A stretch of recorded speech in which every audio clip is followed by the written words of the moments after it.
And just as a quick anecdote, because this reminds me, just sometime last year, I read The Count of Monte Cristo by Alexandre Dumas. And for the average reader who doesn't know what the story is about, it starts with where a young man is sent to prison on false charges, and he suffers prison time. And when he breaks out, he stumbles upon a large amount of wealth, and then returns to Paris to punish the people who imprisoned him as the Count of Monte Cristo. And I was reading this book because my dad recommended it to me, because this was the persona I was taking on as somebody who is coming back, trying to come back through a history of parental alienation.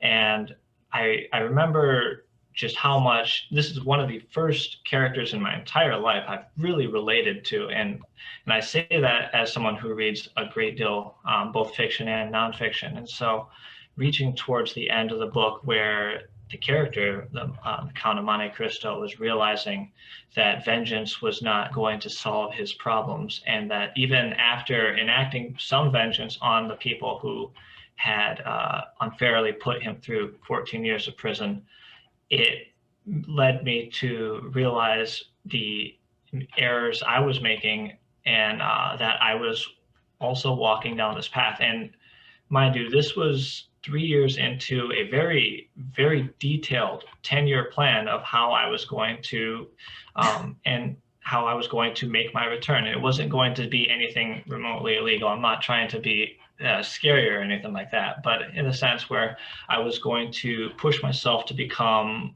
maybe more of like a Heathcliff rather than Count of Monte Cristo. I was going to come back as this financial entrepreneur who was going to bring about all these changes and was going to fix everything and get my family back together. And there was going to be nothing they could do about it. But as I realized, that a lot of that was the anger that I was taking on, that was in a sense imprinted upon me growing up due to the abusive nature of my stepmother. Wow. So that's a really strong experience, isn't it? Yeah. And so did it really hit you? You just went, wow, like all this energy I've put into this, and really Well, ironically, I ended up taking the same, not trying to spoil the book, but for the people who haven't read it, but I ended up kind of adopting the similar approach to what Monte Cristo does at the end, where he realizes that vengeance is not to be within his hands. It's within either the hands of the divine or just within the hands of the invisible forces that that whether you believe in karma or what have you.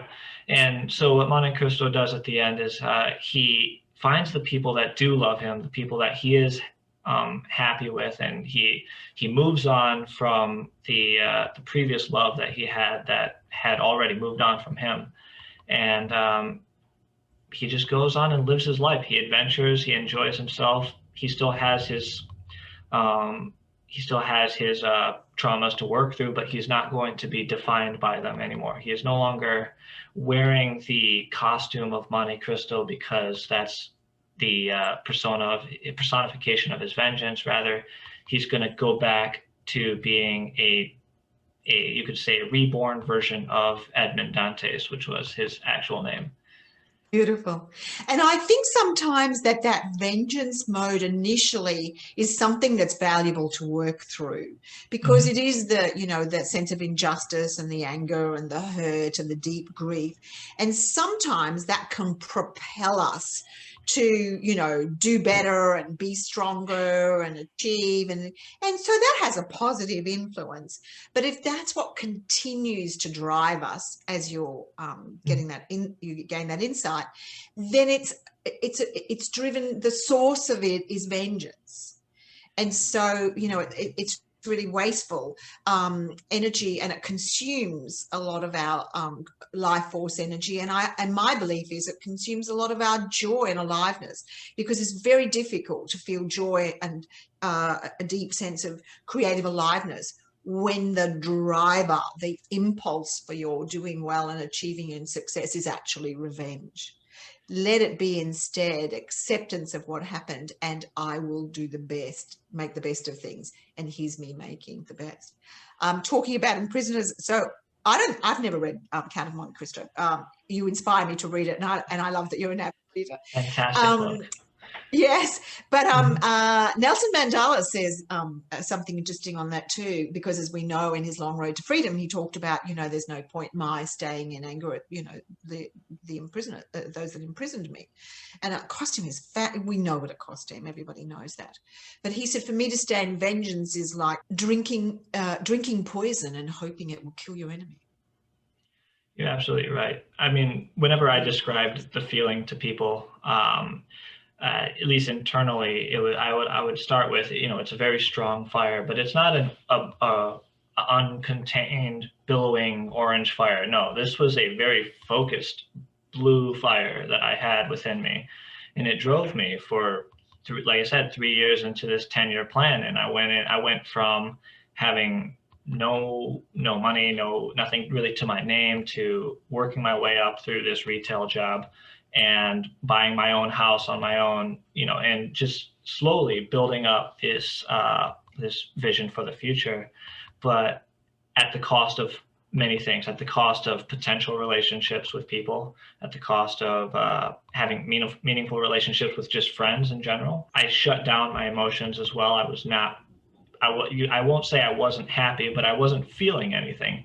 I was this robotic personality just driving towards this one singular goal. And it wasn't until I spent more time thinking about, one, what is it that I'm really going to try and become towards the end? And two, there was a second realization where in between, while I was reading The Count of Monte Cristo, where I accomplished one of the goals that I needed to accomplish within that 10-year frame, or at the end of that 10-year frame. And all of a sudden, the rest of the 10-year plan didn't feel like it mattered anymore, which, to be vague yet more specific, I built a relationship with somebody that I was estranged from.